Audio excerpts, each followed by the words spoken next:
go ahead.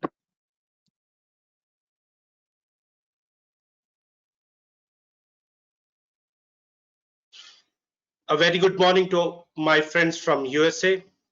Good afternoon to my friends from UK and Middle East.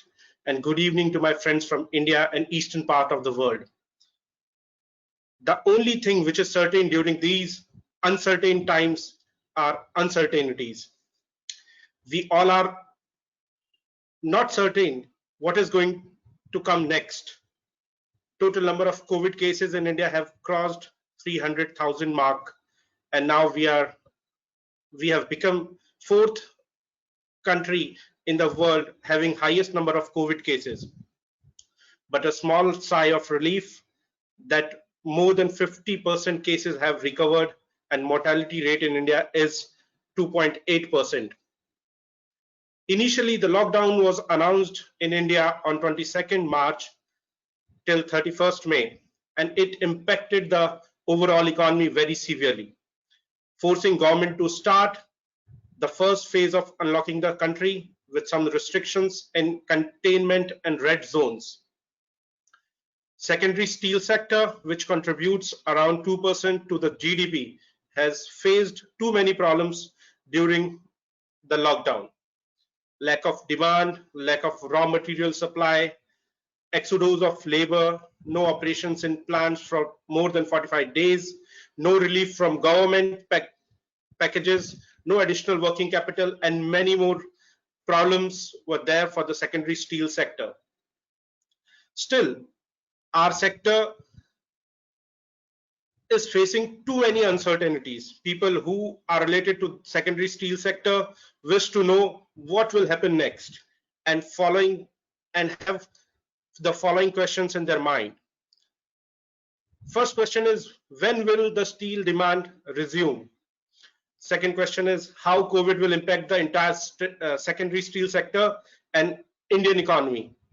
Third question is, since many countries are banning export of ferrous scrap, what will be impact on the supply of raw material and its pricing? And the fourth question which is coming to their mind is, what recommendations should MREI or other big associations submit to government to get some relief package specifically for the steel industry? To throw light on all these points, we have lined up one of the best brains from the respective field.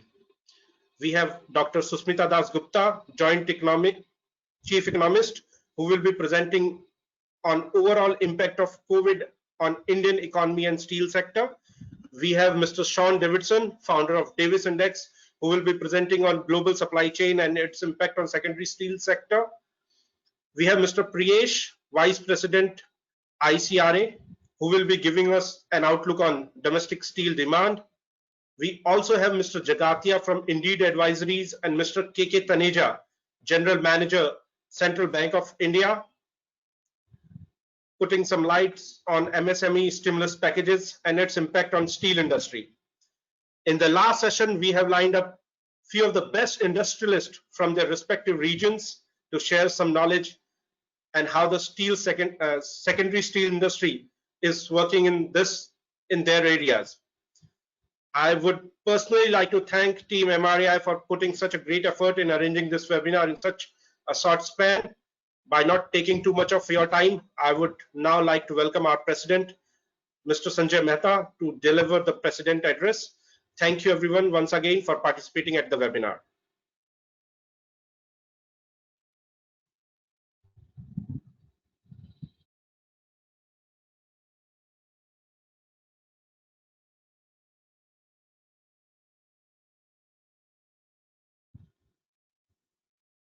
Sanjay bhai, the stage is yours. You can go ahead. Yeah. Good evening, friends from India and my audience of MREI. On behalf of the Material Recycling Association of India, I welcome you all to MREI's interactive webinar on post-COVID-19 secondary steel demand and supply outlook. At the outset, I would like to thank all the speakers, panelists, and participants being a part of this webinar. During the lockdown, our steel secondary industry faced various problems due to shipping lines, CFS, migrant laborers living for villages, lack of support in the recently announced financial package by the finance minister, unutilized accumulated GST, lack of liquidity and cash crunch of the industry, logistics hurdles faced by the importing community, and many other policy related issues. On behalf of the entire recycling fraternity, MRI had continuously made representations to Ministry of Steel, Ministry of Finance, Ministry of Shipping, MSME Ministry, and various other government departments, thereby taking up all the major issues faced by the secondary steel industry due to crisis. With our continuous efforts and follow-ups, we were able to arrange a video conference meeting with Sri Dharmendra Pradhanji, Honorable Minister, Ministry of Steel, thereby submitting our various demands to help the secondary steel industry overcome this crisis. We have submitted many demands out of that to declare recycling as an essential services during the period of lockdown, to restart the construction activities, to kickstart the consumption of the finished steel, to provide additional working capital to the secondary steel industry facing the financial crunch, waiver of on detention demurrage and ground rent charges on containers for the entire lockdown period plus recovery period, to give secondary steel sector preference in government procurement to help boost the demand on secondary steel, waiver of import duty of 2.5% on ferrous scrap imports, incentives to be given to promote exports of steel products for next 1 year at least. All the slums in India should be developed under Prime Minister Housing Scheme so that demand for steel products can be increased. To boost the demand of steel industry, more infrastructure projects should be allowed. Your associations has also continuously in communication with Ministry of Shipping, DG Shipping, Minister of Finance, and other ministries to help resolve the issues related to detention demurrage and ground rent charges on containers with shipping lines and CFS. We had been interacting on personal levels with various shipping lines, CFS, asking them to follow the orders issued by the Ministry of Shipping, CBIC for the waiver of charges on containers. Due to the non-adherence of the government's orders by many CFS and few shipping lines, MRI, with a view to safeguard its industry and importers of India, had filed a writ petition in the Honorable Supreme Court of India, and in the last hearing held 2 days back, the Honorable Supreme Court decided that the last hearing of the case will be on 8th of July. We feel that positive outcome should be there for us. After the announcement of the relief package of rupees 20 lakh crore by the government, we analyzed that the package did not include the secondary steel industry with its purview with a view to safeguard secondary steel fraternity. Your association arranged a webinar with Sri Nitin Gadkari ji, Honorable Minister, MSME and Road Transport, wherein he assured us that the turnover cap will be increased from 2 rupees 250 crore and will exclude the exports, which was officially announced by the government later on. However, we understand that after this increased limit also in the turnover cap, the secondary steel industry still do not fall under the ambit of the definition of MSME, and we assure that MRI will continue to take up this matter with the government to get some kind of relief packages out of whatever they announced 20 lakhs crore of package. Also on our request to include the major secondary steel sector producers in government procurement, in national highways and many government procurement. Honorable Minister has shown positive response and have requested MRI to submit the representations in this regard. We understand that these are the real tough times faced by the industry, as today there is less labor force available. Officers are working at very lowest capacity. Banks are not working with full strength. There are working capital problems faced by business houses and MRI in these difficult times. With everyone's support, we will surely overcome these problems. From this platform, I want to make and request that MRI is your association. Please make use of your association for the betterment of the secondary steel industry and trade. Please come up with your best ideas and suggestions helping the industry to grow with more viability, affordability, and profitability, and become the biggest contributor in government's 2030 goal of 300 million metric tons steel production. I also request you all to participate in MRI Ferrous Committee meeting and give your suggestions related to policy matter which can be submitted with the government. I request all of you to write to us regarding the suggestions, information, ideas, and policy related issues at mri@mri.org.in. We assure you that we will give you our best attention to take all the issues with the government and help to resolve them. I once again would like to thank all you for participating at this webinar and look forward for your continuous cooperation and support in the future. Thank you very much, everyone.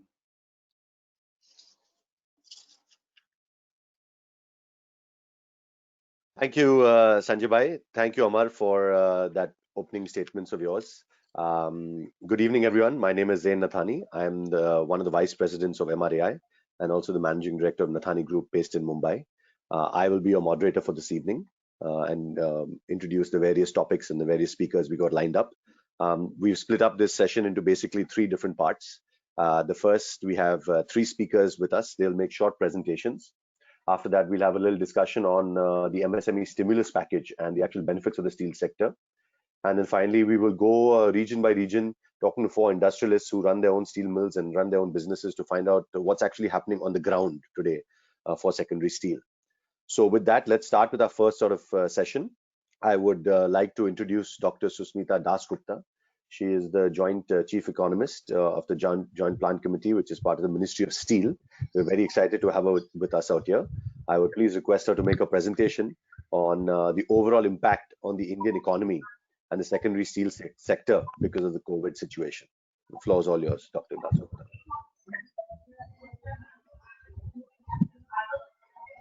Hello, everybody. Is my presentation on the screen? Yes, it is. Yeah, okay. Yeah, am I audible? Yes, you're good to go. We can hear you. Yeah. Actually, I have called my presentation as the new steel industry because I sincerely feel that after the pandemic and after the lockdown is over and we somehow trudge back to work, things are really not going to be what they used to be earlier. So, but before the pandemic, actually steel was already doing badly. The recession has set in pretty heavily. The pandemic just helped us to expose the situation that we were in. But the situation was already becoming quite poor. People were losing their jobs across the board. Unemployment was rising, and people were actually boarding the train to come back to native villages. The pandemic sort of and the lockdown sort of brought everything on. It helped us to reach the bottom more obviously and very quickly. The signs that the Indian steel industry was doing badly already was because of the high NPAs which were there. In fact, companies which were really serving the infrastructure sector and taking a lot of advantage of the government expenditure on these infrastructure projects were actually the ones to have gone into the NCLT with an alarming certainty. Then export prices are being consistently lower than the domestic prices, and I consider this to be a signal, a sign of things not going too well in case of India. Then I was looking through in the money control, I was looking through many of the listed companies across the sectors, and the profits for almost each of these sectors and each of the listed companies was quite surely and securely rushing down towards zero.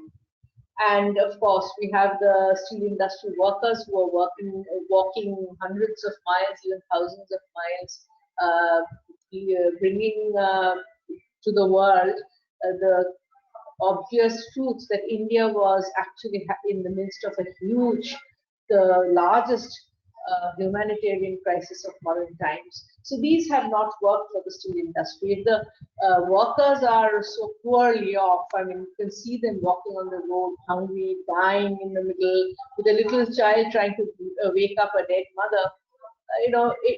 For all the industries, I'm not saying for the steel industry alone, but for all the industries, it means the technology of the industry is extremely poor in general. And with such the poverty of the labor has shown the poverty of capital, and with such poor capital, with such poor quality of capital, it's difficult actually for the Indian industry in general, and maybe the steel industry also in particular, to gather itself up again. So therefore, what happens is that we should not concentrate too much on the supply side, because it means that industry in general cannot really absorb any more infusion of money into it. it's developing a kind of a malabsorption, and it just might vomit out the capital that is injected into it. So therefore, the way forward for steel is basically to move away from the production of the basic bulk steel, for which we have a lot of people producing bulk steel, but really to move into more value-added products, move into serving the end-user market, and really to develop the niche market. I'm saying these things because we are talking specifically of the MSMEs. We are talking of the secondary steel sector, and secondary steel sector is necessarily that segment of the steel industry which are the engine of innovation. It has always been the engine of innovation. Since the 1990s, we have seen all the major innovations take place only in the secondary sector. Therefore, if the secondary sector from the 90s, when we were the 8th largest producer of steel in the world, could pull India into the 2nd largest producer of the world, I think that another fresh round of innovations on the shoulders of the secondary steel industry can really restore the economic and financial health of the industry. And what kind of innovations these will be? These will, of course, be more and more fabrication, downstream processing, downstream servicing, which will serve the end-use sector. Now, what kind of end-use sector are we looking at? We hear from all associations and in many of these webinars, housing, infrastructure, automobiles. I think that these are old sectors of the economy. If you talk to an economist, economists are not going to encourage you to go on investing in sectors which have already absorbed a lot of investments. So let us look at the newer sectors where a lot of unmet demand is there. For instance, one important area of unmet demand are small personal mobility vehicles, like the Segway or bicycle, the electric scooter, because people are avoiding public transport, and whoever is coming to work is actually cycling down many kilometers from their home to the workplace. Therefore, personal mobility vehicle is going to be very important rather than the automobile.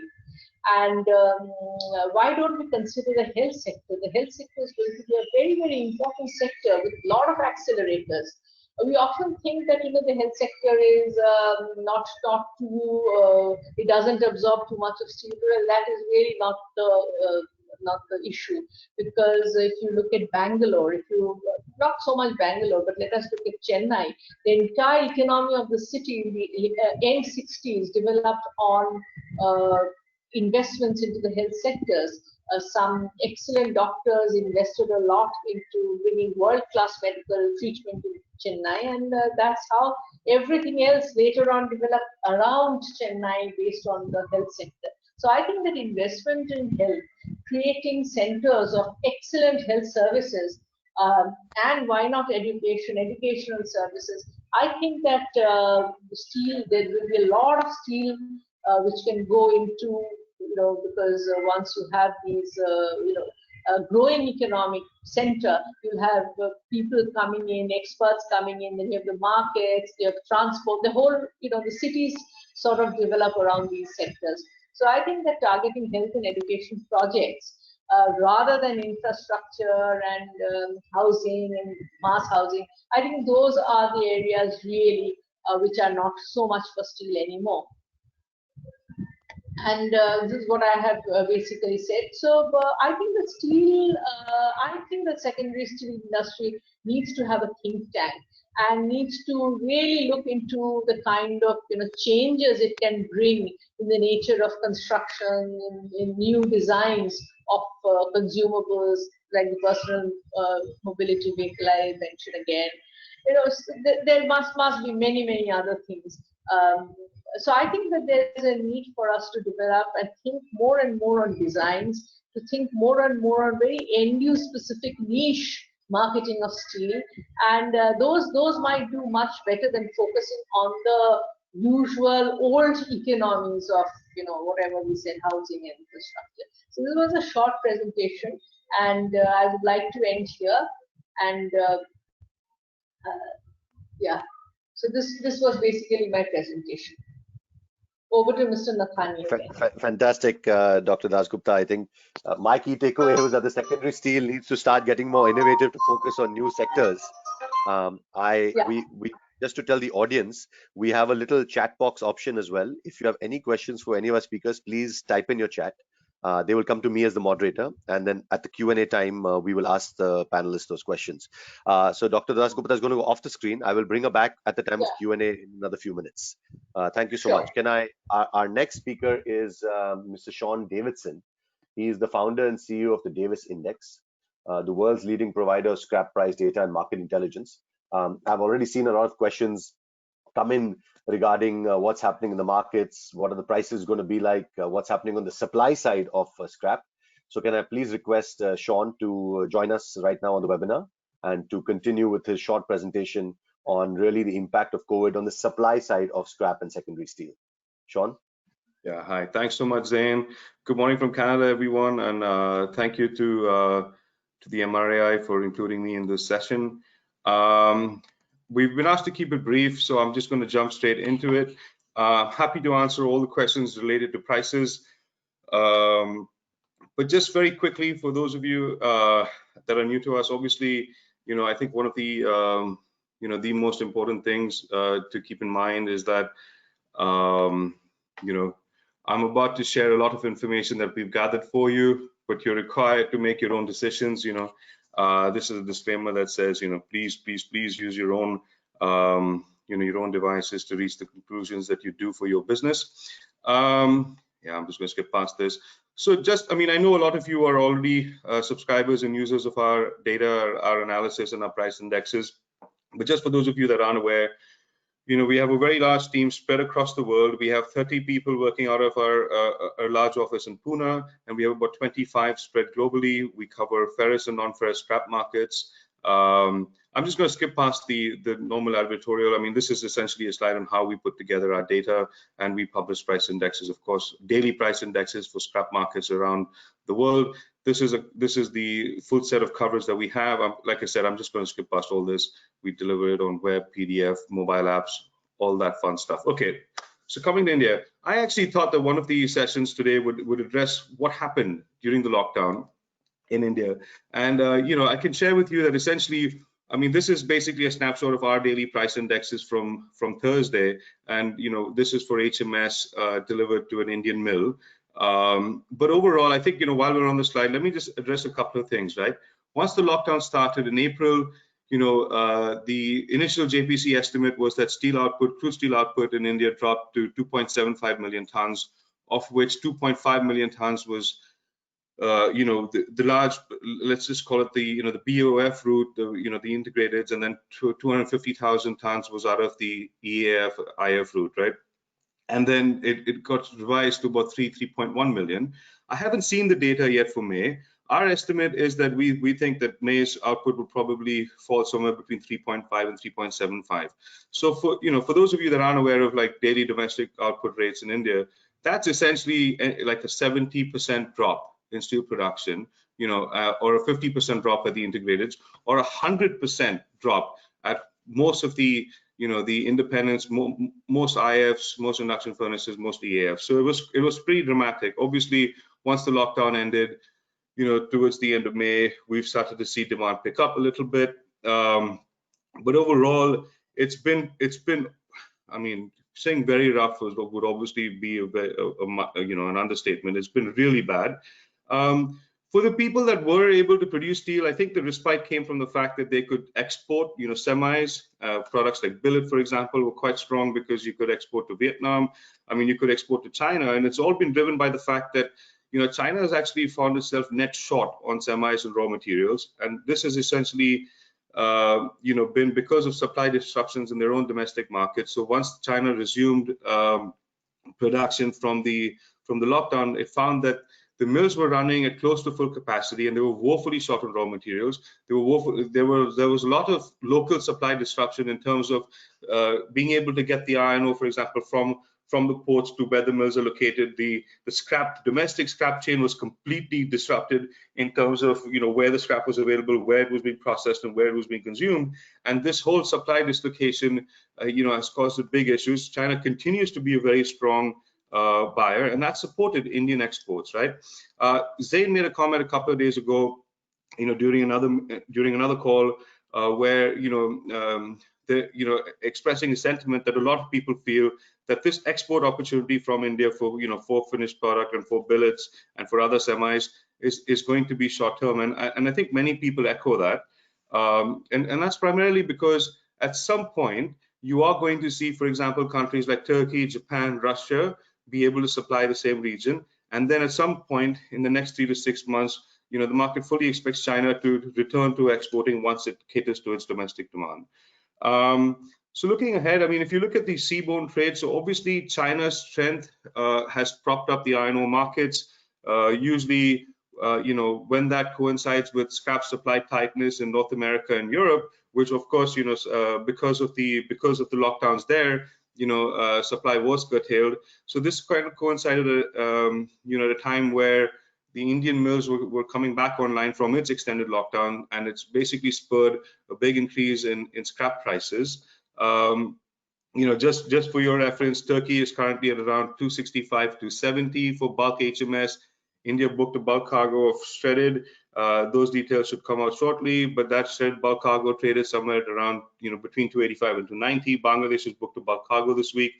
So these are big numbers, but what we're beginning to hear now is that there is this anticipation that maybe this bulk market is near its peak or at its peak, and that's primarily driven by the fact that scrap supply in the US has started to outpace demand. We saw domestic prices in the US actually drop this month. So there's this sort of like weaker sentiment beginning to trickle in. We can see that in certain pockets of Europe, like in certain countries, scrap is still tight. So what we're hearing is there's probably going to be some regional displacements of supply versus demand and cause some pockets of strength or weakness. But overall, there's this sort of like growing sentiment that maybe the market's peaking. I do need to qualify something here to share with you that, I think that if you meet someone who tells you, I know exactly what's going to happen in the next 12 months or the next 18 months, I think that's the person you stop taking seriously ever. I mean, there are just way too many unknowns. I mean, it's just, I think we're at a point where all we can do, the best effort that we can make is to essentially, study all the analysis that's coming out, talk to market makers and market participants, and share the results of all that work and study. And that's what we're here to do for you. So I just want to, if someone thinks that the market's peaking, and if someone else goes and says, well, I think, whatever, this can happen in the market, today, anyone could potentially be right. But, so I'm just sharing consensus opinions and consensus surveys with you.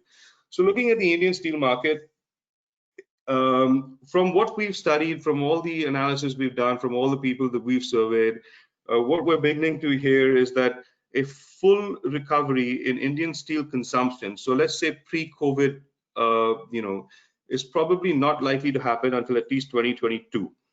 So we're saying, that essentially the expectation is that the long steel producers will fare better than the flat steel producers, and that's primarily driven by the fact that the industry is still hopeful that the government will have some spending in the infrastructure sector. The construction will have some spending, and essentially they're hoping that if the spend is about 20% lower than it was last year for the fiscal year that ended in March, or let's say 25%, then then it should be okay. It should be it should be better than essentially it being a lot lower.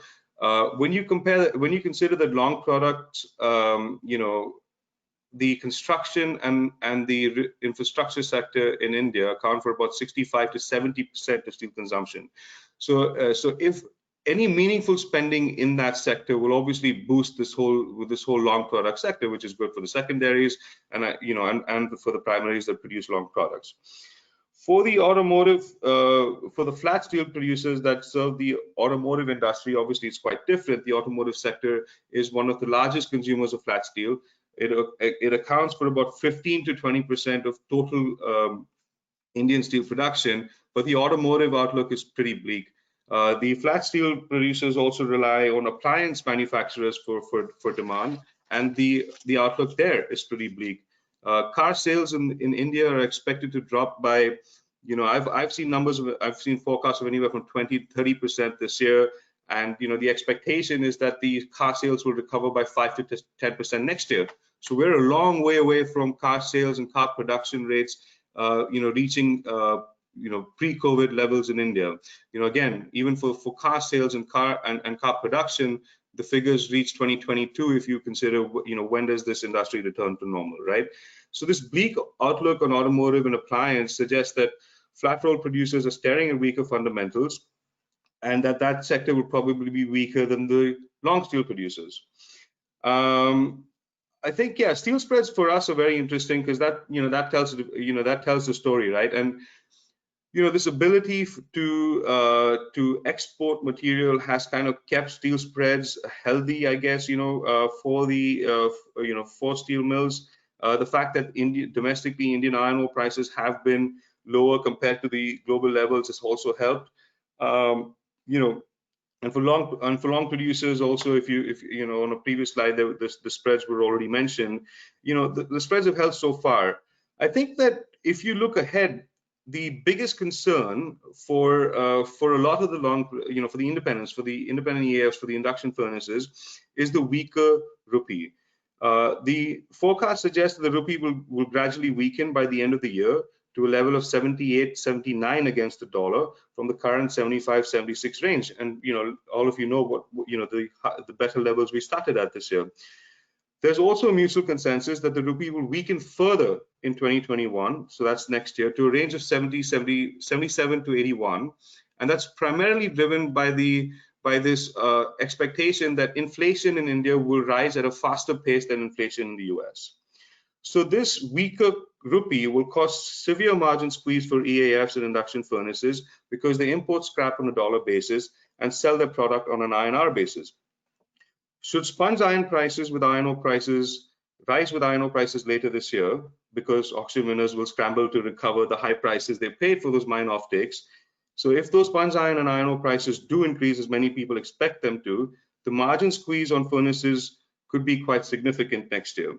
These rising domestic iron ore prices will squeeze spreads also at BOFs, because it's expected to come at a time when the steel inventories at these BOFs will be considerably higher than demand, and around a time when exports will also face a lot of competition from their Asian counterparts. I think that overall, when you look at the outlook for India, I can share with you that the outlook is that Indian crude steel output will drop by around 20 to 25% this year, and then maybe recover by about 5 to 10% next year. So, and this is kind of similar to the forecast for steel output in other countries. So the US is forecasting 25 to 30% steel output drops this year, and around a 10 to 12% recovery next year. So in most countries except China, the expectation is that steel output will drop around, let's call it 25% globally, right, this year, and then maybe claw back 8 or 10% next year. So it's not until 2022 that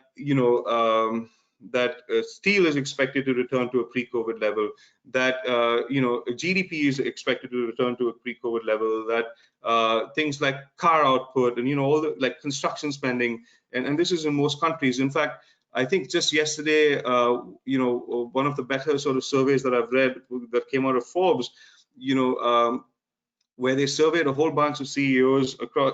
This was primarily US based, but also with a couple of global executives, and a majority of those executives forecast that it will be the first quarter of 2022 that the returns, let's say, the world to a pre-COVID level. So there's a lot of pain ahead. Obviously, for the induction furnaces and for the independent EAFs, this margin squeeze coming from the currency, for those that use sponge iron as a proxy for scrap, there's the potential squeeze from sponge iron prices going up. It doesn't help that domestically demand is down. You can't lift steel prices as much to cushion for that, for that increase in raw material costs, or for that that loss in Indian rupee when it comes to currency. So from everything we're hearing, it is a painful time that people expect over the next 12 to 18 months.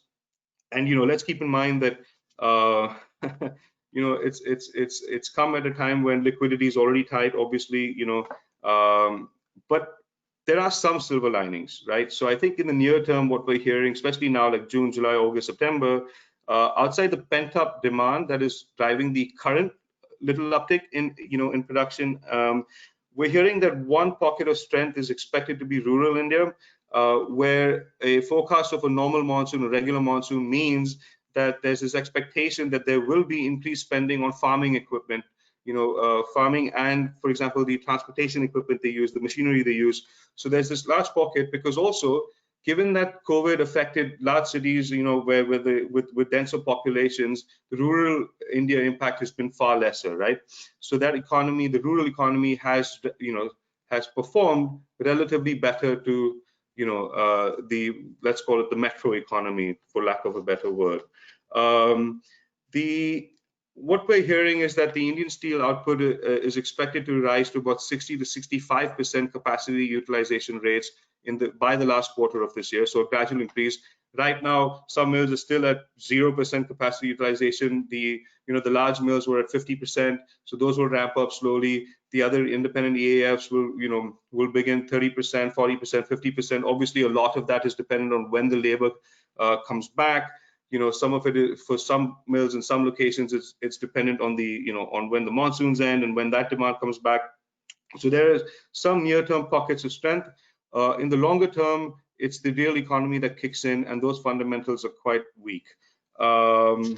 Yeah, I mean, the biggest unknown, for example. I think, Sean, can I just request you to keep some of the points we want to cover in the Q&A. I'm actually getting a lot of questions from the audience in relation to. This is my last slide. So start. Yeah. I'm getting a lot of questions for the audience for you, and I think you've covered a lot of those points in your presentation. So you're covering all the key important points. People have asked me on the side on iron ore pricing, on HMS pricing.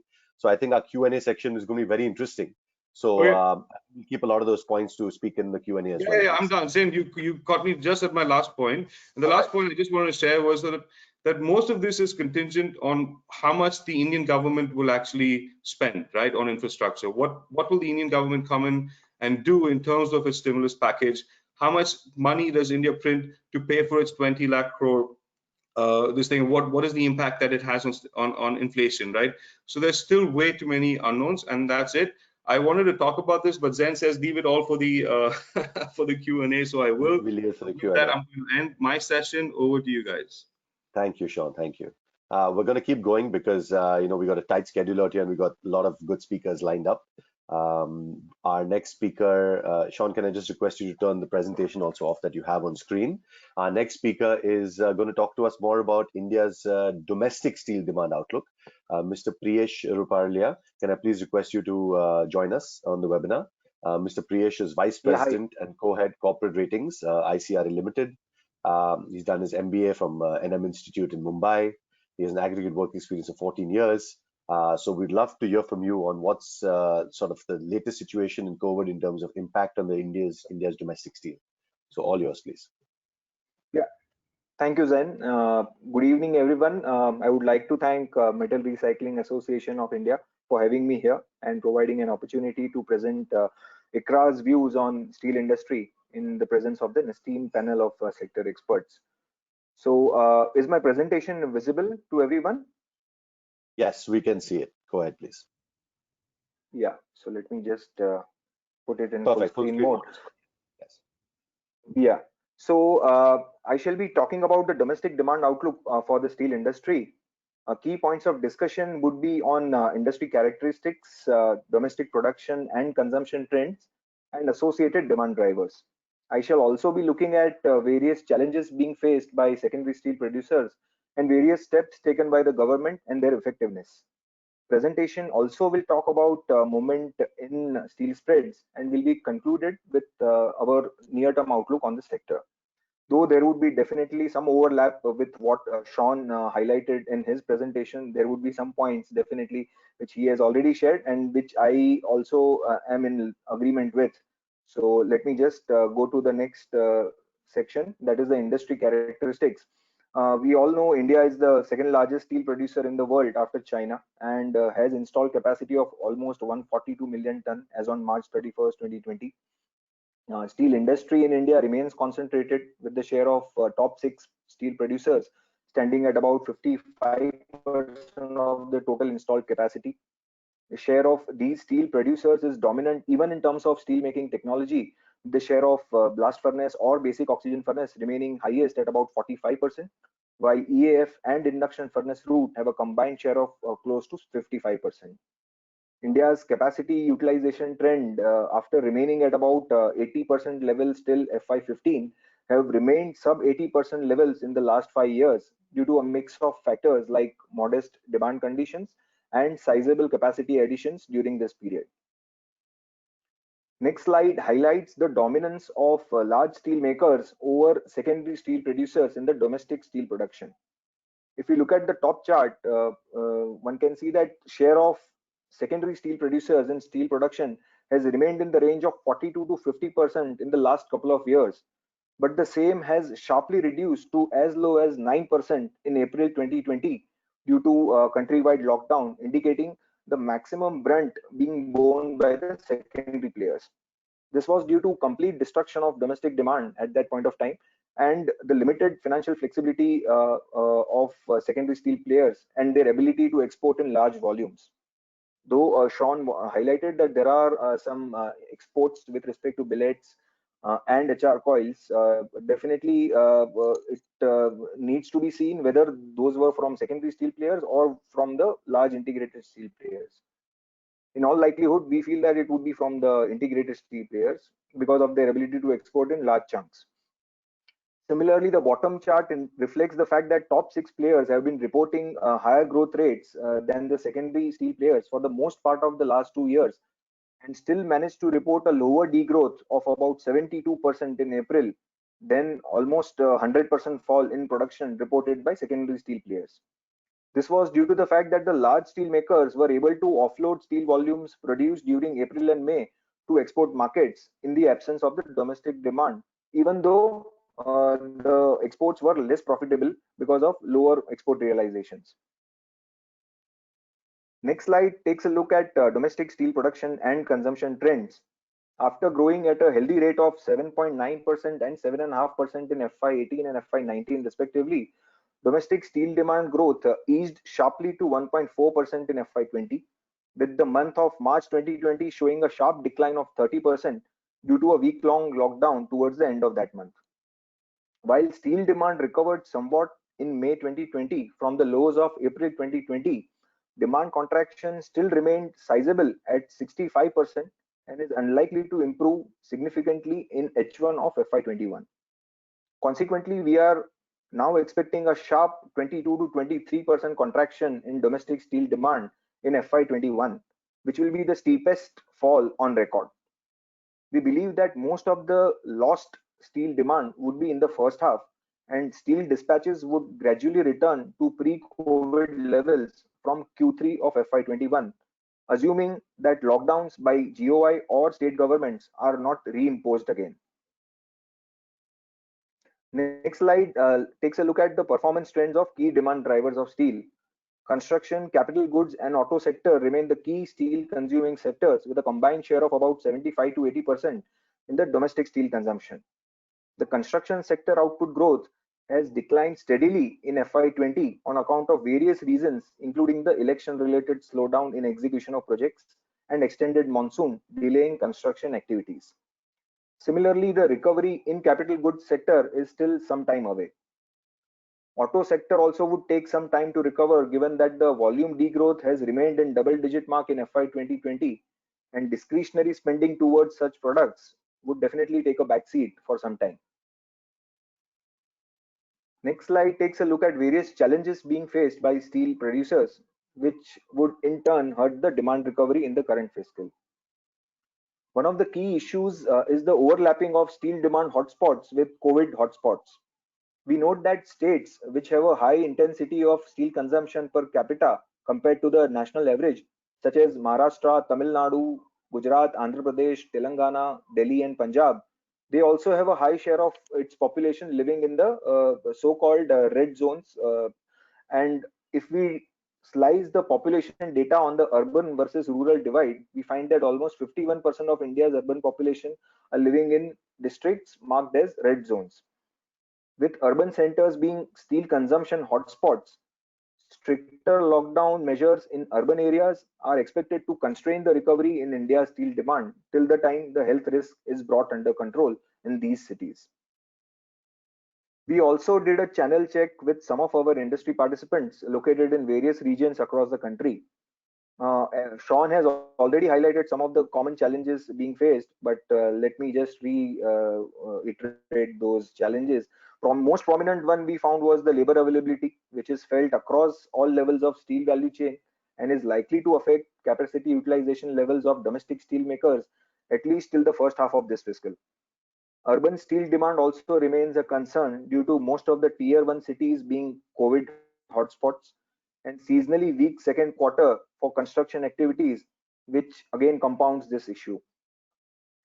Supply chain issues like port congestion, detention and demurrage charges, loading unloading problems already highlighted earlier uh, due to labor unavailability remain the key pain points for steel companies. For secondary steel industry, availability of local scrap also is a challenge due to contamination fears, while liquidity profile of large section of steel makers remains under stress given that their receivables are stuck and they have to pay high fixed charges on electricity even when they are not operating at meaningful capacity utilization rates. However, as Sean highlighted earlier, uh, healthy rural demand and sales of branded steel products remain the silver lining for secondary steel players at the moment. Expectation of good monsoon this year and recent increase in MSP for key Kharif crops augurs well for the rural demand. While we have looked at the various challenges, let us now see what steps have been taken by the government and how effective they would be in addressing secondary steelmakers' problems. The central government's gross tax collections contracted by 3% in FY20, and tax collections by the states also remained muted last fiscal, as India's GDP growth steadily decelerated from 5.6% in Q1 to 3.1% in Q4 of FY20. In the current fiscal, despite a sharp drop in tax collections, the GOI would need to allocate sizable resources in providing emergency relief to the economically vulnerable sections and strengthening the healthcare infrastructure to tackle the spread of COVID-19. Out of the 20 lakh crore COVID-19 package which has been announced, bulk of the allocations have been directed towards social sector spending and enabling credit flow to the stressed or vulnerable sectors of the economy. As a result, the stimulus may not lead to an immediate rebound in domestic steel demand. Extension of credit linked subsidy scheme for middle income group under the Pradhan Mantri Awas Yojana by one more year till March 2021 is among a few key positives which has the potential to stimulate steel demand in the near term. Next slide takes a look at pricing and profitability trends for secondary steel makers. While we have seen that domestic HRC prices were supported by favorable international prices since December 2019 and are still at about 35,000-36,000 rupees per ton level due to protection in the form of anti-dumping duty available till August 2021. However, domestic rebar prices witnessed a sharp fall last year due to weak demand from the construction sector. Similarly, if we look at the gross contribution trends of billet manufacturers in FY20, there has been a consistent fall in the same, and the spreads contracted to as low as rupees 350 per ton in April 2020 due to steep fall in billet prices and firm scrap prices. Steel spreads for secondary steel players are expected to remain under pressure at least till H1 of FY21 due to low capacity utilization levels. Next slide talks about the trends in variable cost of production for blast furnace operators versus secondary steel producers. What we observe is that mill capacity utilization rates for primary steel makers having a diversified product offering, wide distribution channels, as well as competitive marginal cost of production would be less adversely impacted compared to secondary steel makers. However, the operating environment for steel makers having concentrated product portfolio like alloy steel makers with a high exposure to the automobile sector and secondary long steel producers having a high exposure to the real estate sector could be more challenging. We expect primary steel makers to gain market share in an otherwise sluggish demand environment. Coming to the last section on the outlook for the domestic steel industry, we expect domestic demand to contract by about 23% in FY21 and capacity utilization rates to drop to 60% from 77% reported in FY20. In the current downturn induced by the pandemic, we believe that steel makers would have to grapple with not only weakening spreads but also lower deliveries. This would adversely impact the operating profitability and debt protection metrics of domestic steel industry in FY21. Consequently, ICRA's outlook on domestic steel industry remains negative.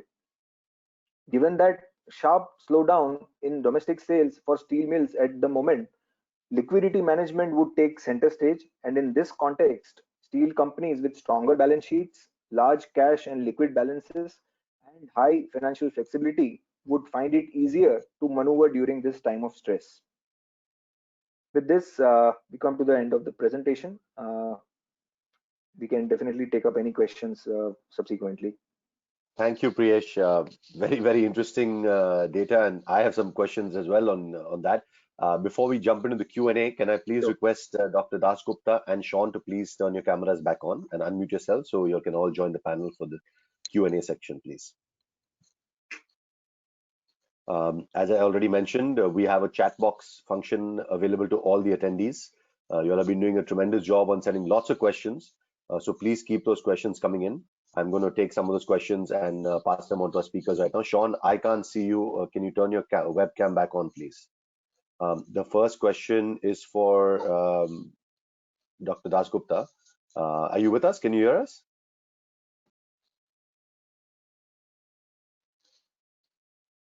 Okay, I can't hear Dr. Dasgupta. There's a question for Priyesh that has come in as well. Let's start with you then. Priyesh, you mentioned in your presentation that in your modeling that steel production will be down about 20 to 25% in FY21 if the situation didn't change and if there are no more lockdowns. One of the participants who are listening to your presentation has actually asked a question: is that have you all done any scenario forecasting where if there were further lockdowns announced, then what would be the actual hit to domestic steel production? So what we have looked at is that we had looked at the lockdown till the period May 31st, which has been the case so far. But what we have done is that every fortnightly extension of lockdown, in our analysis, it translates into 2 to 3 percentage point further contraction in production levels. So if the lockdown extends by say another month or so, then it would translate to about 5 to 6% of further contraction in steel production level that you would be expecting as per our forecasting. Thank you. Dr. Dasgupta, can you hear us? I think we're having some technical difficulties there. Let me go to Sean. Sean, there's questions for you that have been coming in as well. One of the questions that has come in is that we are seeing certain global geographies more impacted than others because of the COVID situation.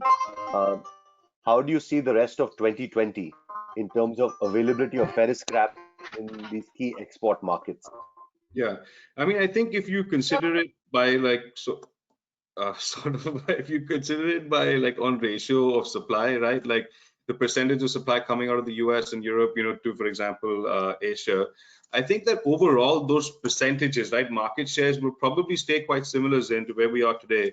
And that's only because like as the scrap supply improves, for example, and rises in the US and in Europe, you have to keep in mind that fundamentally, it's the same sectors that consume steel, right? So we're talking about real estate, infrastructure, automotive. Obviously, in the US, oil and energy accounts for 10% of steel consumption. The pipelines and things like that, right? So overall, the demand drivers for scrap are actually, all weaker, right? So there is going to be scrap that will get exported from the US, from Europe. So as a percentage, like in terms of market share, I think that won't really change. I think, yes, you will see months where, for example, like this month, the UK short on scrap, right? But scrap supply will probably increase out of countries like Poland and things like that, right? The US has more scrap on offer, right? So I think that on a month-to-month basis, you might see some sort of big disruptions, right? But overall, I think it should end up in terms of market share fairly similar to where we were last year. Sure, great, thank you. Dr. Dasgupta, you're back with us. Can you hear us? But I can't hear you. So can you unmute yourself? Yeah, I have already Perfect. Yeah, Okay. I have Now, unmuted. Yeah, great. can you hear me? Yes, Yeah. yes. Yes. Mr. Priyesh actually had mentioned, that they have come out with a negative rating for the Yeah. steel situation in India. My question to you is, as a follow-up to that, what is JPC's overall view in terms of, the overall steel outlook for the rest of this year? And also, we've always heard numbers that the 300 million ton was a magic number that we were targeting and looking forward to by 2030. What is JPC's views on that, given the COVID situation? Are those numbers and targets now going to be changed a little? So just your general views on actual production numbers over the next year or two. Actually, I think that as an economist of JPC, I completely agree with Mr. Priyesh's numbers, and I think that the JPC numbers are also following in line. I mean, the way that they have collected the data is really what ICRA is also saying, and I think we are in agreement. You see, the point is about the 300 million tons. Let me tell you that it really started out of a kind of miscalculation on our part in 2007, 2008, because we calculated the MOUs that were being signed, and we believed that the MOUs would come in place. So those MOUs added up to something like 285 million tons, rounded up to 300 million tons. But the problem which we now face is, looking at the JPC data, ever since 2012, the supply has consistently outstripped demand. So we have a situation of excess supply, unabsorbed steel in the market. So this, the moment you have unsold stocks, you have a problem on the working capital. That means that much of working capital is held up. So the liquidity, the unsold stocks started getting converted into liquidity. And with this hectic expansion of the integrated large mills, the secondary sector was really getting squeezed out of existence. So that the JPC data was actually showing for quite a while, since 2012. But I think that we didn't communicate things well to the industry nor to the ministry. Sure, no, I appreciate your candid answer. There's a question that's come in for Mr. Priyesh. In your view, how do you see the auto sector in India over the next 6 months? And specifically in relationship, how the auto sector links to the secondary steel growth within India? So I think for auto sector, I think Sean also highlighted that about 25% kind of contraction we are expecting for auto sector in this year. And my assessment also would not be very different, though I'm not an auto sector expert. But what I can say is that in terms of discretionary spending towards such kind of products would definitely take a backseat for some time. And there are some alloy steel producers who cater largely to auto industry alone. So those kind of mid-size this alloy steel producers, they would be impacted to some extent because of this. Their capacity utilization levels would definitely be impacted because their sole dependence is on auto sector, which definitely, because of weakness in demand, would result in lower steel volumes from these entities. Yeah, let me just add something, Zain, here to the automotive point, right? So the expectation is that obviously, as people, right, in general, are fearful of public transport, that they will actually move to used cars and to two-wheelers. So the outlooks are positive for two-wheelers, are positive for used car sales at the lower end of that, that cost bracket, right? So that obviously has a detrimental impact on new car sales and therefore new car production, right? And that's definitely because people don't know, like you just asked, right? Like, will this happen again, right? Will the virus surge again? Will we have a lockdown? So if people are afraid of like their jobs, they're not about to go and spend a whole bunch of money and take on another loan and another EMI for a car, right? For a new car. So I think that's really detrimental for new car sales. Tractors have a better outlook again because of the rural farming spending and things like that. So, but anyway, there's too much detail to go into on this. Right. We have time for one last question. Sean, there's one question that's come for you from the audience. It says, can you please provide a little perspective on the Indian scrap market and how it's not being supportive at the moment to imported scrap? As of now, all the buyers are resisting buying any material at these levels. What is your general take and views in the short term for the Indian scrap market? That sounds like it came from a seller that wants to sell 1 million tons to India, right? I mean, look, I think obviously we're just like, we're neutral observers of the market, right? And I think that it's quite important for, like, a buyer and a supplier have this relationship that they have to maintain. And yes, okay, fine, as a seller, I want to sell all the scrap, but of course the buyer is going to be worried. I mean, all the traders got their got really badly kicked, right, when the ports shut, and they're still recovering from some of those losses. There was all this unsold material, or basically mills that didn't take their material, and that material got sold at a discount, right?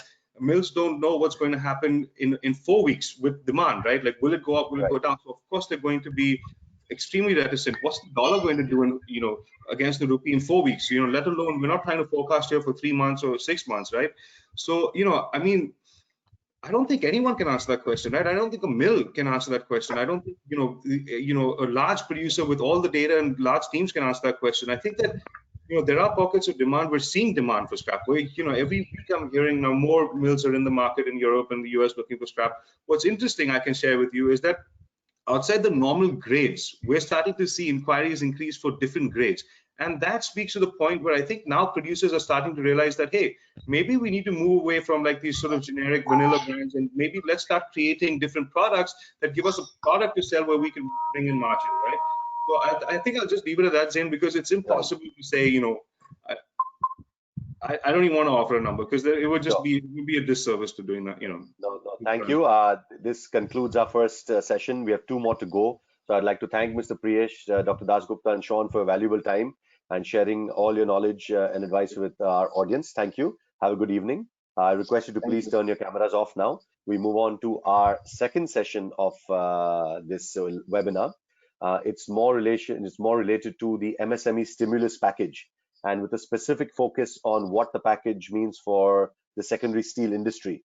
We have 2 eminent speakers with us, Mr. KK Taneja, the General Manager, Head Corporate Credit of Central Bank of India, and a Chartered Accountant, Mr. Rajkumar Jagetia, who's the Director of Indeed Advisories. Can I please request both you gentlemen to turn your web cameras on? I understand that you'll also have a presentation for our speakers. So without further delay, I would leave it to you to please share with us your views on the stimulus package. Thank you. Greeting from Central Bank of India. I am KK Taneja. I will request Mr. Jagetia to start the deliberations.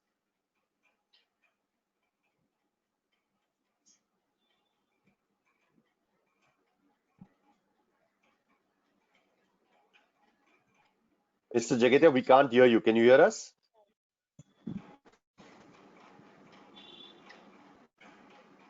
I think you need to unmute yourself.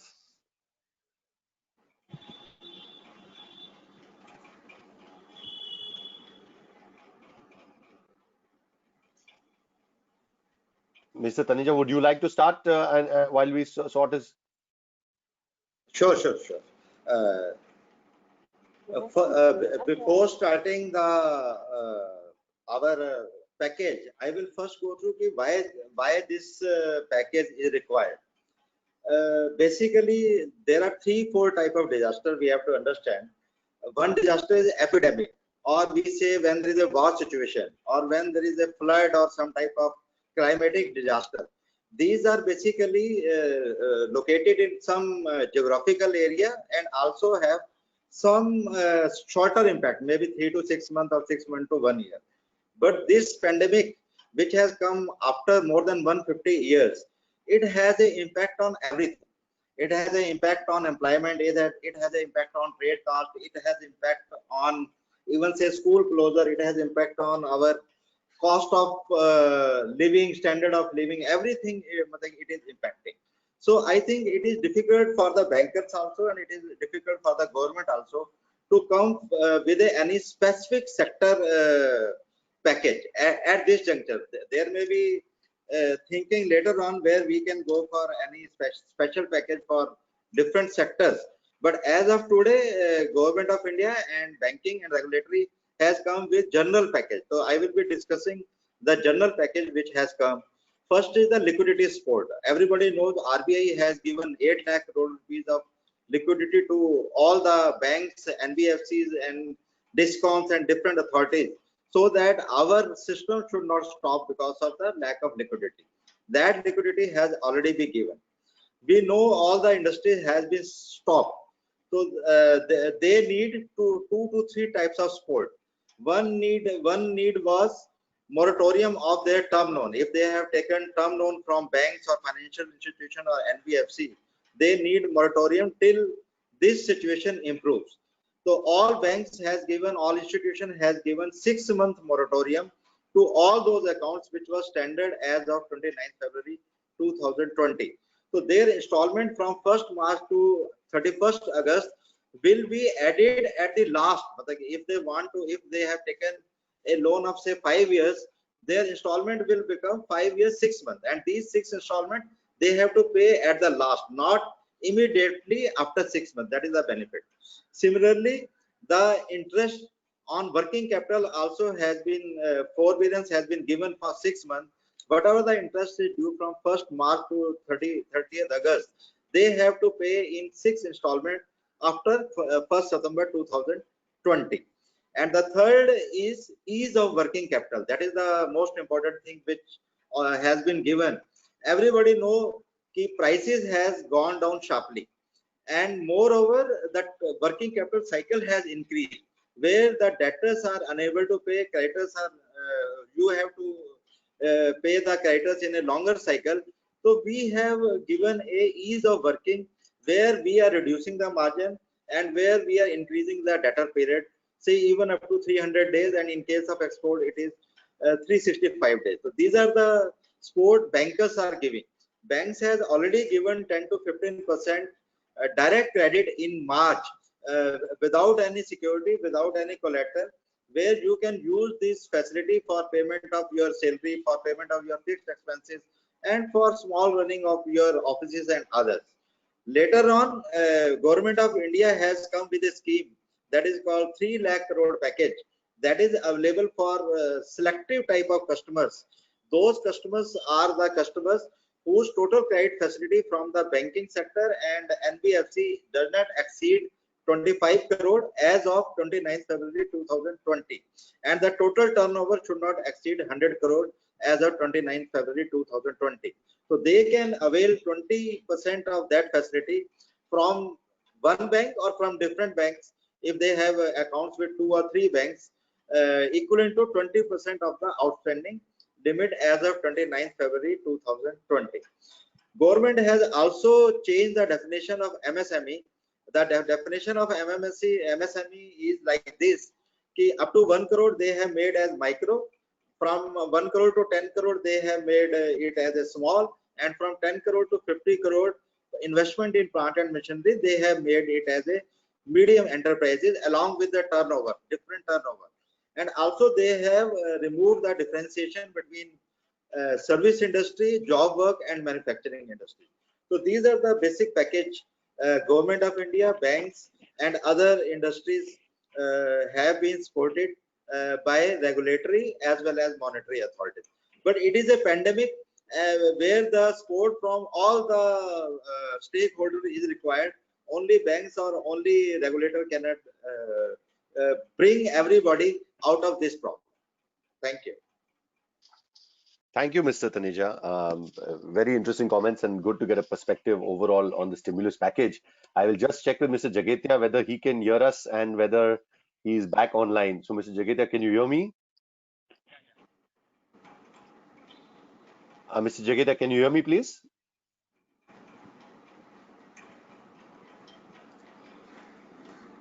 I cannot hear. We cannot hear you.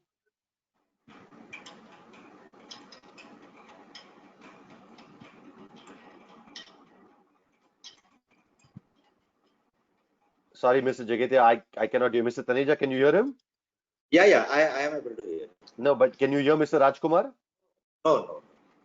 No. Okay, so I think, Mr. Jagetia, sorry, we'll have to leave it at that. I can't hear you. If we can hear you, we'll bring you back after this. Mr. Taneja, we had some questions actually from the audience also for you. Sure.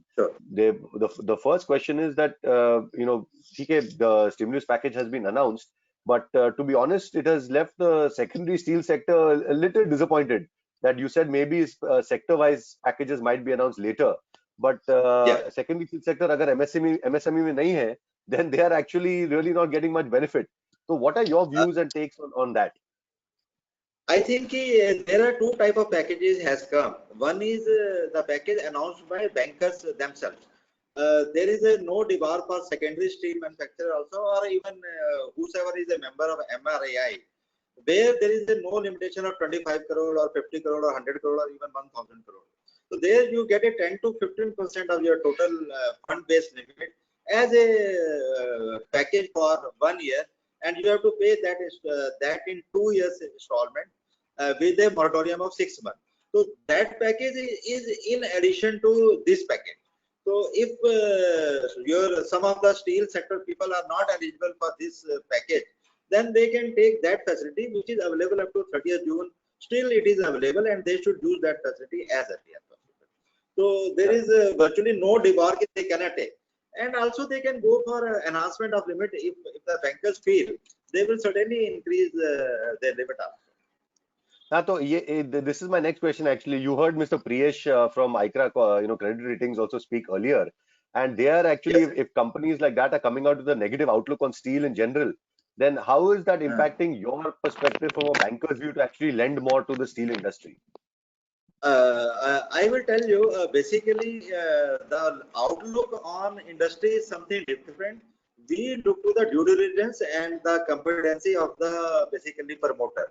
So if we feel the promoter is good and he has a potential to survive, and if his leverage is low and he is having some liquidity with which he can sustain the business for longer period, we are always ready to help. We look to that data also. I will not say we don't look, but we go into granular detail and we look from company to company whether this company will be able to sustain for the longer term or not, because new normal will be created.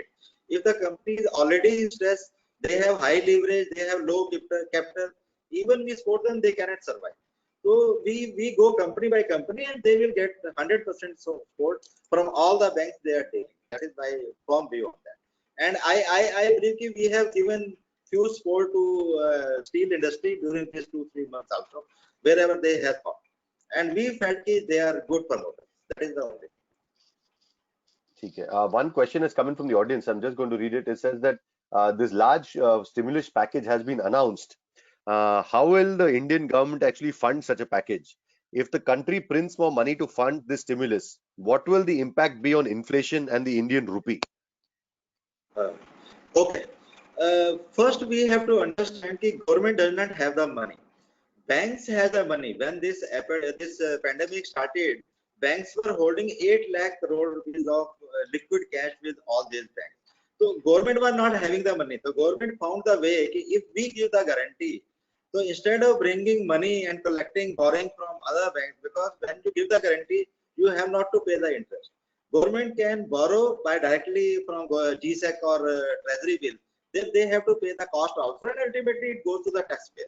So they found a novel way where their cost will not increase and all the companies can be supported. That's why this, I will say, it's a non-inflationary also, and it will not have a negative impact on even tax. Otherwise, whenever this type of a pandemic or endemic comes, there is always an increase in tax. But I think the government has done this very prudently, and the tax will also not increase, and there will be a little impact on inflation.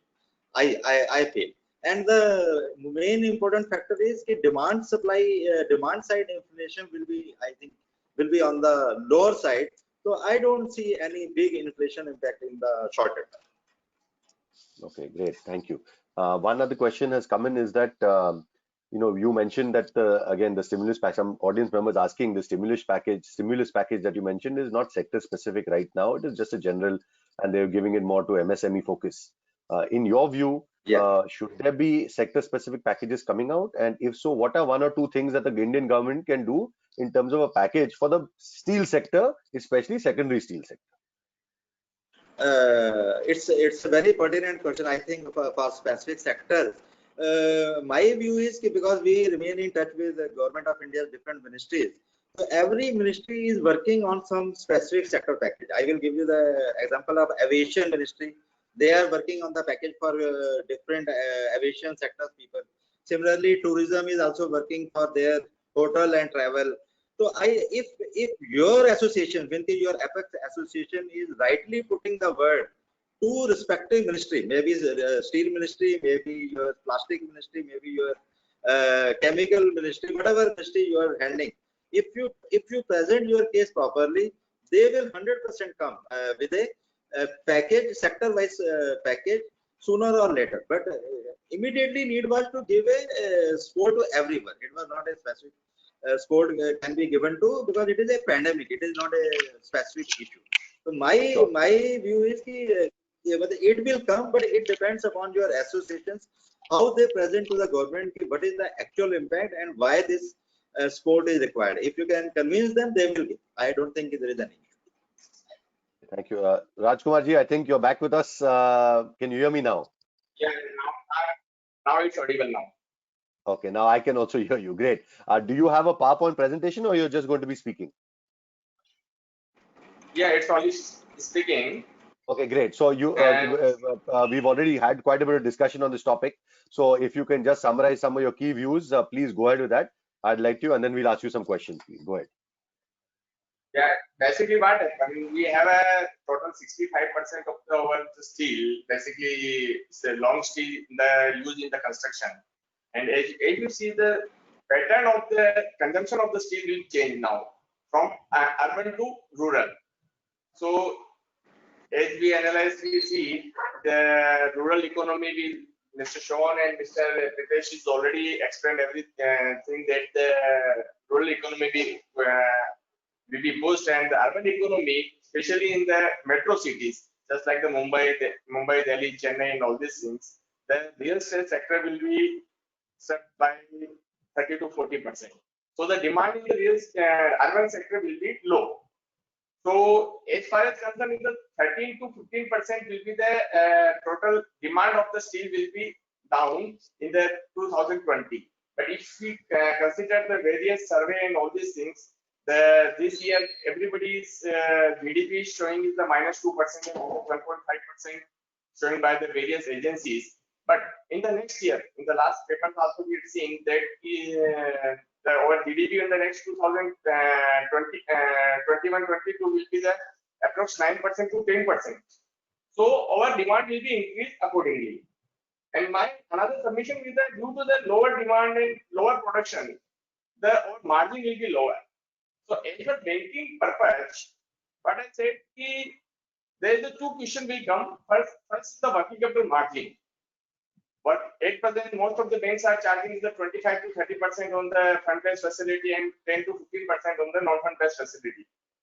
So we request to all the banks and we present to all the banks to reduce their margin also to for the drawing power and all these things. Another thing, banks has already reduced 1% interest rate by way of the MCLR and all these things, and another we are just expecting another 0.5% will come in the near future also. So, but there is no concession received from any government agency for the MSME and specific steel sector projects. So these are my submission for this one. Thank you. Thank you, Rajkumarji. We appreciate it. Just one question which I asked to Mr. Taneja also is Yeah. you know, if Rajkumarji, if the government actually had to come out with a sector specific package, then ek do cheez, what in your view are the 1-2 things that would actually be needed for the secondary steel sector? One thing is we should ask for the subvention for the MSME, especially the steel sector, because what happened, government has given the MSME 3 lakhs crore rupees MSME loan and all these things, but most of our secondary steel units, because they have the more than 25 crore rupees of the facility, and they are not coming under this purview. So because they have increased the turnover from 100 to 250 crores, but if you see, the majority of our members also in the material recycling, they have the turnover is more than 250 crores. So they are not getting benefit from this facility, this MSME facility. For the steel sector, we have to request to the ministry also because we have a turnover is too high, especially in the precious metal and the steel. the turnover is too high. So if we increase from 250 to 1,000 crores to 500 crores, so majority of our members of the metal recycling and the other steel units will come in this one. Mr. Taneja, what are your views on that? If we can increase the limits from 250 crores to, say 1,000 crores, like Mr. Jagatia just suggested, would that be a feasible thing for the finance ministry to consider? I don't think it is feasible, but for specific sector it is feasible. But as a general, it is not feasible. But for specific sector, it is feasible, where they can come out with a scheme from 250 crore to 1,000 crore. So I think your industry is basically labor intensive industry, and because of migration of labor, there will be further issues in your productions and other issues. So you should go for capital subsidy also, where you can get better capital subsidy, say 40% or 50%, just like pollution control equipment get 50% or 100% of depreciation and capital subsidy. So these type of things you can take along with these 1,000 crore or whatever amount you feel paid for this sector. So it is doable, but for country as a whole is not doable. It is not doable. Okay, thank you, gentlemen. That was a very, very interesting perspective to get your views on what is happening in the stimulus package and sharing your comments and views. I appreciate it. I'd request you to please just turn off your cameras and mute yourselves. We now move into the third part and the final part of this webinar. This is a session on secondary steel. Thank you, Taneja. Section on secondary steel, and it's an industry regional outlook. We have 4 speakers with us, one from each region of India: north, south, east, and west. They are the large players in Indian secondary steel. They are either traders, importers, and steel manufacturers themselves, actually. A lot of them running their own steel mills. So I'd request our 4 speakers to please turn on your cameras and unmute yourselves, and then I'll introduce each of you all.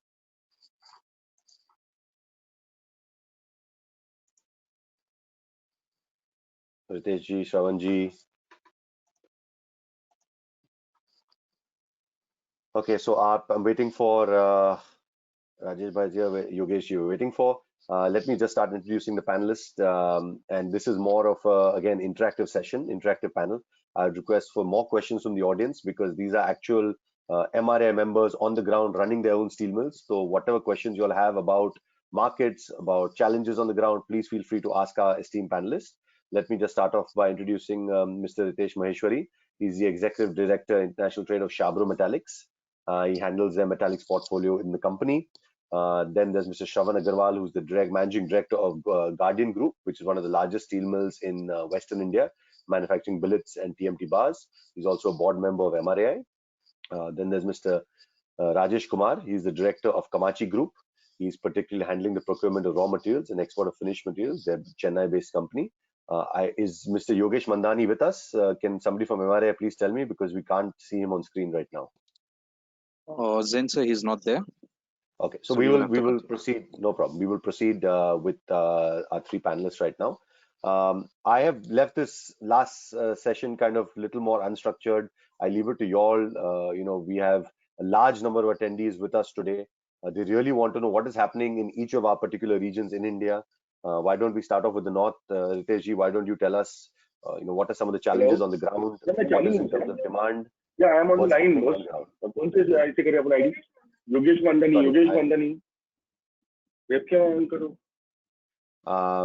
Yogesh ji, I can hear you, but we cannot see you. Yeah, please. You need to turn your camera on, please. Yeah.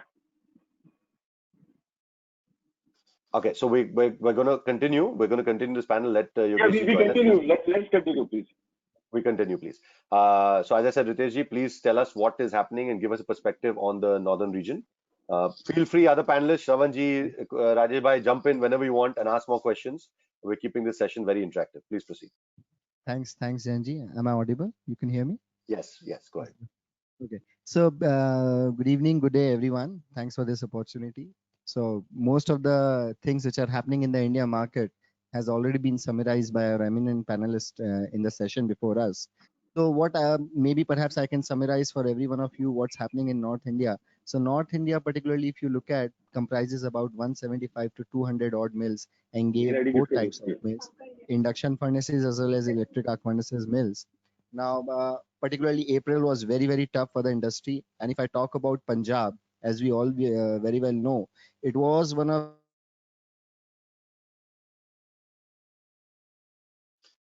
Ritesh, we've lost you. I can't hear you. Can't hear you. the first states to impose the lockdown. And even during the lockdown, it was one of the. Yes, go ahead now. Is it okay? Yes. Is it okay? Yeah, sorry. Yes, there's a little So bit of a lag, basically, Punjab but was go one ahead. of the first states to impose this lockdown, and they imposed it. Okay, they were one of the first states to impose the lockdown, and they imposed it quite strictly. And now we see that gradually the industry is coming up. We have a capacity utilization of roughly about 50% now. Let's say about 150 odd mills have started coming back and working only 12 hours in a day right now. And on a daily basis, we can expect around 12 to 14,000 metric tons of billets are produced, as against the original capacity of about 30,000 metric tons per day. So we see gradually, yes, the industry should come back.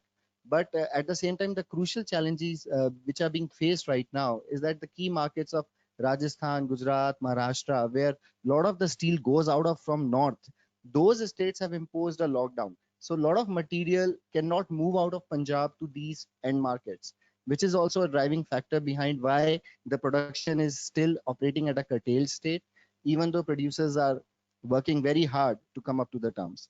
So, this is basically a rough nutshell that right now the industry is at 50% and trying to increase its capacity utilization.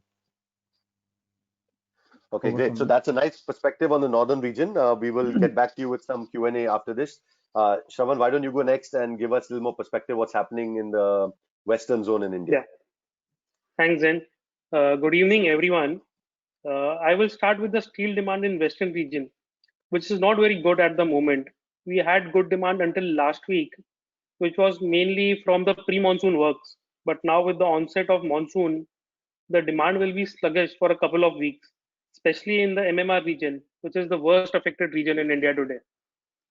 In Western region today, the industry is operating at about 40% of its pre-lockdown capacity, mainly due to scarcity of labor, which has been a major worry for all the industry and the reason behind slowdown in construction activity. The labor maybe is expected to return next month onwards, and I hope for some pickup in activity then. Coming to the price outlook, the price of TMT looks to be range bound plus minus 1,000 rupees from here in the short term. But the raw material prices for international scrap versus the domestic scrap and sponge have gone in the opposite direction. With the international scrap prices, which are more or less same today as the pre-lockdown levels, and the rupee depreciating from 72 to 76 against the dollar, the price of international scrap has actually gone up in rupee terms. But the local sponge and scrap prices are almost rupees 2,000 to 3,000 rupees down from the pre-lockdown level. So we anticipate huge pressure on conversion spread going forward because of shortage of scrap. From the government side, so far we have not got any major support from the government. The package given for MSME by the government has parameters which leaves out most of the steel producing mills, as most have turnover above 250 crores. In fact, I believe the government should come out with some employment based incentive for the steel industry, where some relief is given for the number of people you employ, as steel is highly labor intensive industry and not based on your turnover or capital expenditure. Also, some relief in electricity tariff should be provided.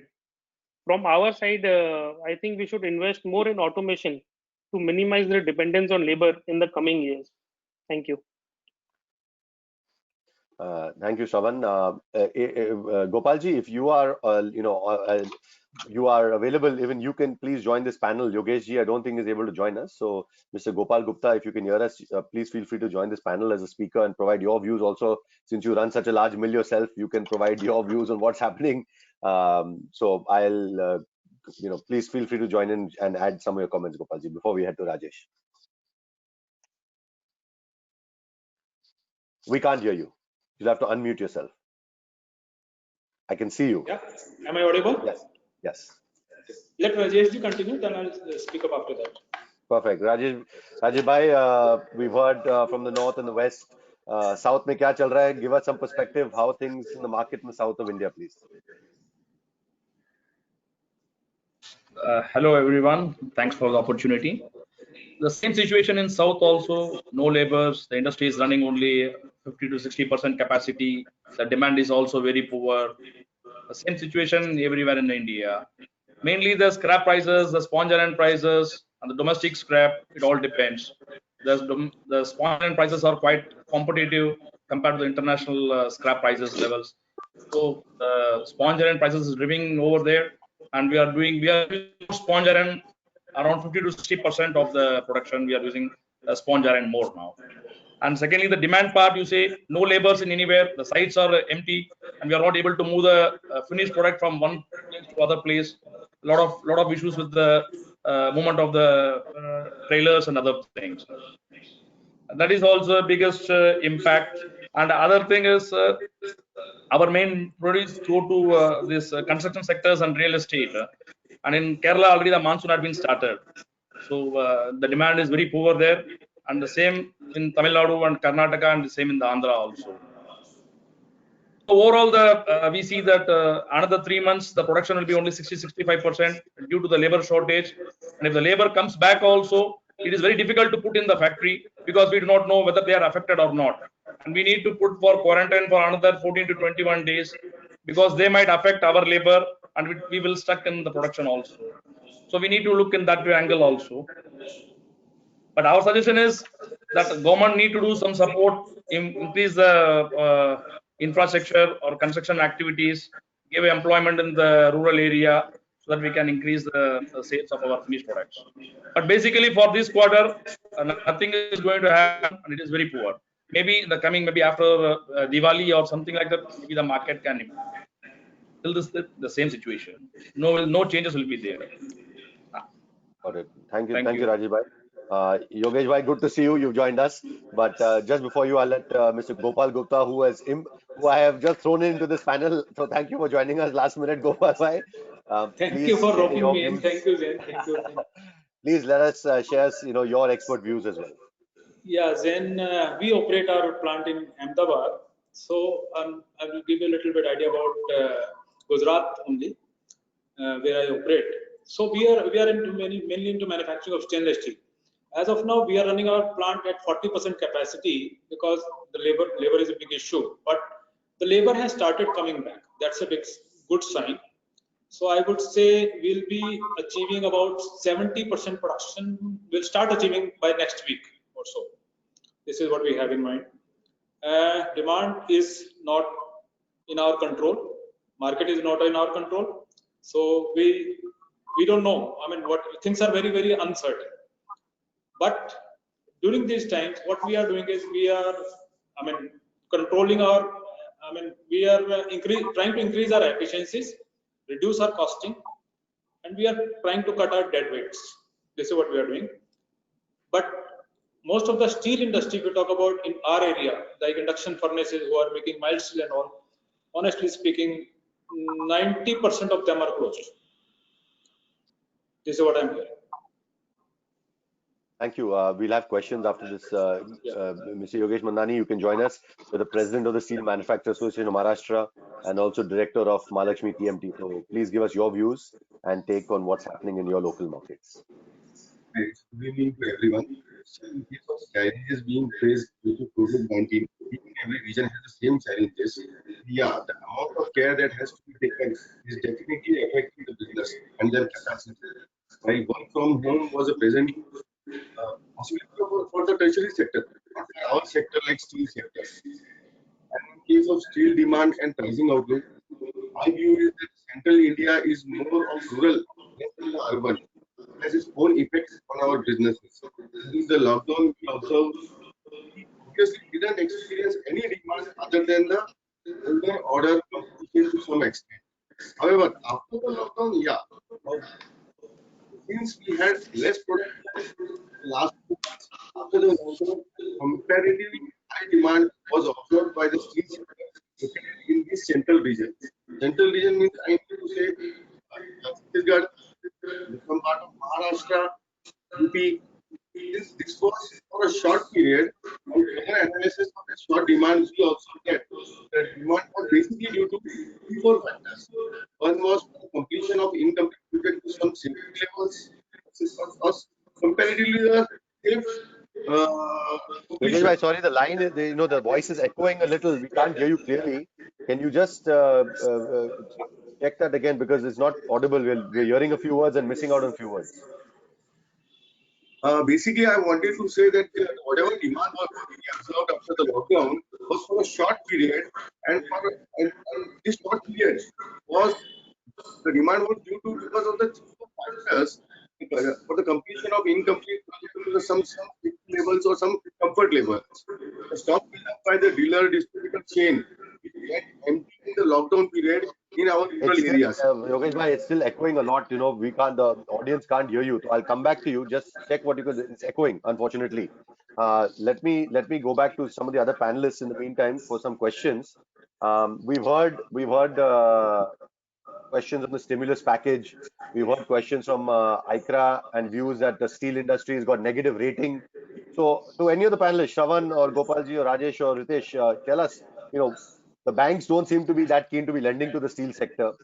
So, what are the few steps that you can want from the banking sector to provide assistance to secondary steel right now? My thought would be, first of all, the banks are charging interest on interest. It doesn't make sense to me. I mean, this should not be there. And second thing is, there is a lot of delay in giving this COVID fund, what they say, 10% to large steel plants and 20% to MSMEs. They're proposing, but there is a lot of delay, and some of the banks are not in the mood to give that. This is what I'm hearing from my steel friends. Friends in the Yes, steel exactly. industry. I think only the PSU banks are helping the industry out. The private banks are not at all interested in helping the industry out. They are not interested. They are being very rigid. Yeah. I mean, a lot of paperwork, and after I did a lot of paperwork. I heard that people have done a lot of paperwork, but still they are not in the mood. Right. And what about Ritesh? Sorry, you had something to say? Just I wanted to say that in terms of working capital requirements also, I think the bank should voluntarily come out and reassess their performing accounts very well, and maybe give us some kind of a leeway to the industry so that they do have some room to expand the working capital base and provide some impetus so that some kind of demand gets revived. We have a question from the audience. Another point is, then I would like to add in this. Sorry to interrupt. Please, just came to my mind regarding the MCLR. I mean, most of our interest rates are based on MCLR plus some spread based on the rating of the company. The problem here is the MCLR have reduced after this COVID, but banks are saying that your loan was sanctioned in the month of January or before COVID, so you will be the interest. This new MCLR would be applicable only in January 2022. So this is what the problem is. They have reduced the MCLR, but it is not being applicable as of now to no one. So what is the purpose now? We have a question coming in from the audience. Somebody mentioned that the labor are starting to come back. So the question is, what are your expectations in relation to the laborers actually returning back to work? Do you think this is more of a regional issue, or do you think that all India laborers will start coming back to work now? I only mentioned that labor has started coming back, and my view is that I've been talking to my friends across the steel industry all around India. So most of the places, labor has started coming back. I wouldn't say that it's coming back fully, but yes, they have started coming back. Like for example, I tell you my figures. I would say my 40% of the labor went back to their hometown, and now they're coming back about let's say 10% is back. Are we saying the same thing, Shravan, Rajesh, Shravan, South India, I think Maharashtra? I think sooner or later they are going to come back. But as Rajesh ji said, whether to take them in, whether they're infected or no, to keep them in quarantine, it's going to be a big issue taking them back also. It is Yeah, not we need going to to be think in that angle. Yeah. The laborers are working in the areas where there is no hotspot or the disease can not so intensely affected by the COVID. There the labors are turning back. Yeah, definitely. Okay. Shravan, one question has come for you from the audience. I'm going to read it out. It says, what are some of the processes, what are some of the learnings that you all have got during this lockdown period in terms of automation? Do you expect more steel mills and induction furnaces to move towards automation? Yes, definitely. I think in the coming years, we have to move towards automation. There are a lot of processes in the secondary sector are still manual, especially the loading and unloading process. And that is the main area where we are facing labor shortage. Skilled labor we could still retain, but the unskilled ones we just couldn't retain them. So I think yes, in the coming years, automation is going to be very crucial. Ritesh, there's one question that's come for you. It says, worldwide scrap prices, including Turkey and in Pakistan, are on the rise. Don't you think Indian prices for scrap and finished steel should also increase in the near future? What are your views? To start with, okay, I think everybody is interested in prices. If you look at the finished steel prices, I see, especially in North, which I've looked at, the prices are almost at the same levels now what they were before March 22nd already. And we do see as the producers ramp up the capacity, I think the market prices will be sustaining and may perhaps slightly go up. Why Turkey has been buying is because obviously the mills had an appetite and the sellers were also looking for good working capital, so they sold the cargoes.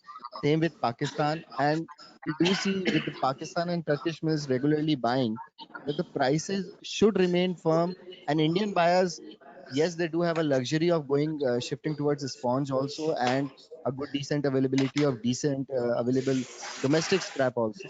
But again, I feel sooner or later Indian buyers will have to start adjusting to this new reality and probably pay some higher prices to get the materials and avoid them going to the competing markets of Pakistan or let's say even Bangladesh over the next 30-40 days. That's my take. One question has come in regarding recent exports of steel to China. The question is that, do you think that this is a new long-term trend where India can keep exporting, or would India once again start depending on its domestic steel demand? So will exports basically be the new driver for growth, or will we have to wait for domestic steel demand to return? Rajesh bhai, Gopal ji, who's got a view on this? Export market for secondary steel is a window. When the window gets open, we take the opportunity. Otherwise, we depend only on the local sale. Because we cannot do export, because currently, if you think the prices, it is not viable for export for any secondary mill. The prices are around $370, $380, and our FOB cost will be around $400 or $410, something like that. It will be not viable at present stage. So, I agree with Rajesh bhai. Yeah. So export will be a window. Yeah, export will be a window. A window opens, you take the opportunity, you grab the opportunity, otherwise you drop the opportunity. Right. And secondly, the scrap prices also mainly driven by the sponge prices. Right. One question has come in regarding the recent ban on ferrous scrap exports from UAE. Since India imports large amounts of HMS scrap, especially from the Middle East, I think the last year's figures were close to about 1.2 million tons. If this scrap is now banned, what is the impact in the short term for Indian induction furnaces that rely on this raw material? I think we'll have to plan better in the coming years if the scrap is not imported from the UAE, because any void in our supplies we used to usually fill from the supplies coming out of from the UAE. But I think our purchases have to be much better planned now in terms of buying scrap, because there's no other country who can fill our void except UAE. Yogesh bhai, Please try again, but the audio is echoing. So let us try once more. Oh, just I wanted to say about this import. In the coming future, imports will be really tough. In the financial aspect, imports will be tough. Definitely, we have to see government go for the cap policy, and this cap policy will help the industry to sustain for coming 3 years. So yeah, I know Sanjay Bhai is taking on this issue. I know Sanjay Bhai. Sanjay Bhai, why don't you? Can I request Sanjay Bhai to join the panel, because I've received 3 questions on this scrappage policy. So I think Sanjay Bhai is on the panel. If you can just turn his video on. Then I'll have to leave then, because there are only 6 people allowed. Sure. Thank you. Sanjay Bhai, can you please? I request you to please join. We've received a few questions on the scrappage policy, and I think this fits in very well, because if the Middle East has banned ferrous scrap exports, India needs to get a little more reliant on production of scrap within India itself. Sanjay Bhai, is he there? Okay, I'll request him to come back. Shravan, you've we're part of both of us are part of the ferrous scrap committee, along with Ritesh and few of others. So what are our views in terms of what does MRAI want to do in terms of the ferrous scrappage policy, auto scrappage policy? What are we doing with the government so that India actually gets self-reliant on ferrous scrap? Ritesh, I think you'll be able to answer better. You have been chasing this issue. Yeah, I mean, so as an association, we are very much for the growth of the domestic industry. We are talking to all the relevant stakeholders, including the DGFT and the Ministry of Steel. We have been chasing for last, I think, 3 years or even more than that to get this policy come onto the table, so that the domestic recycling industry, which is employing so many people right now, are given the preference. And I think it will be a very much a win-win situation for the domestic recyclers as well as for the industry. Having the scrap close to your source of melting will not only reduce the cost, will also help in lesser working capital and overall help in giving a lot of employment and jobs. So we are very much for in. We are trying at all the ends and pushing all the right people. It's only, I think, a matter of time when things will see the light of the day. Thank you. Do you all have any questions for each other? Any points to discuss? Any concluding statements? Please feel free, Ritesh, Shravan, Rajesh, Yogesh. I just have only one small point. Maybe it slightly relates to the earlier presentation made by Madam Sushmita Dasji. That one of the things which she mentioned was that the sector should not rely on infrastructure spending by the government and should explore new sectors. So what I wish to say that yes, of course, exploring new sectors is very nice and commendable, but at the same time, construction and infrastructure, which is our bread and butter, we cannot afford to overlook it. They are going to be the drivers. And when we look at per capita consumption in India, only 73 kgs, which is very, very low. If you look at any of the top 5-6 steel producers, it's over 250 to 300, 490. China has 633 and India has only 74 kgs per capita consumption, which is very, very low. So there's a lot of scope for improvement in domestic demand, and our industries should look at better penetration in that way. Right. That's it. Thank you. I think this overall session has been very, very interesting. We've come to the end. It's almost 2 hours since we started this webinar, and it's gone quite fast. I hope all the audience members enjoyed MRAI's first ever webinar on secondary steel. We will await your feedback. We look forward to hearing from you, and maybe we can make this a more regular feature down the road. I'd like to thank all my speakers and all the panelists. I'd like to now invite Gopalji to just give a vote of thanks. Can all the other speakers please turn off their cameras and mute themselves? Thank you. Thank you, Zain. A big thank you to all the speakers, panelists, and all the viewers for taking the time to attend this webinar. Thank you, Sanjay Bhai, for sharing your thoughts on boosting the demand of the steel industry. You very well described the working of MRAI during this period, which I must say has been highly impressive. MRAI has played a major role in the waiver of damages and CFS charges from shipping lines. Thank you, Sushmita ji, for sharing your thoughts on the steel industry in India. Thank you for motivating us to think innovatively and continuously search for new products and markets such as personal mobility vehicles and healthcare and education. Thank you, Sean, for giving such a great overview of the trends and movements that India and the world are seeing in the prices of scrap, semis, longs, and flats. Your beautiful graphs really made it simple to understand complex data. Priyashji, you gave us a great description of domestic trends and future outlook of the steel industry, backed by an excellent data set. It was interesting to note how COVID hotspots are coinciding with areas with reduced demand of steel. You mentioned how the rural areas of India can be the silver lining for the steel industry, since infrastructure spending by the government will be reduced due to low tax collection. I guess this is what Mr. Prime Minister means when he says that we must become Atmanirbhar and not depend on anyone else. Taneja ji and Rajkumar ji, thanks for describing to us the government stimulus package, which has been a topic of big debate in the country since its launch. We hope that support to MSMEs and large corporates will be well facilitated under the guidelines of RBI and the government. Yogesh ji, Rajesh ji, Ritesh, Shravan, my fellow friend, this was a great panel discussion. You gave us a great reason, specific overview of the industry in India. Thanks for sharing your thoughts. And a big thank you to Zain, Amar, and the entire MRI team for organizing this webinar. Friends, coronavirus is something that no one could have prepared for even in the wildest dreams.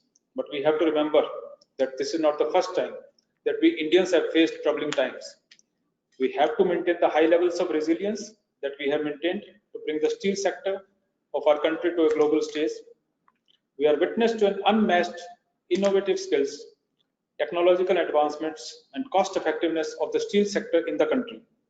A lot of credit for which has to be given to the large secondary steel sector in India. With these words, thank you once again to everyone. Good luck, stay safe, Jai Hind. Thank you.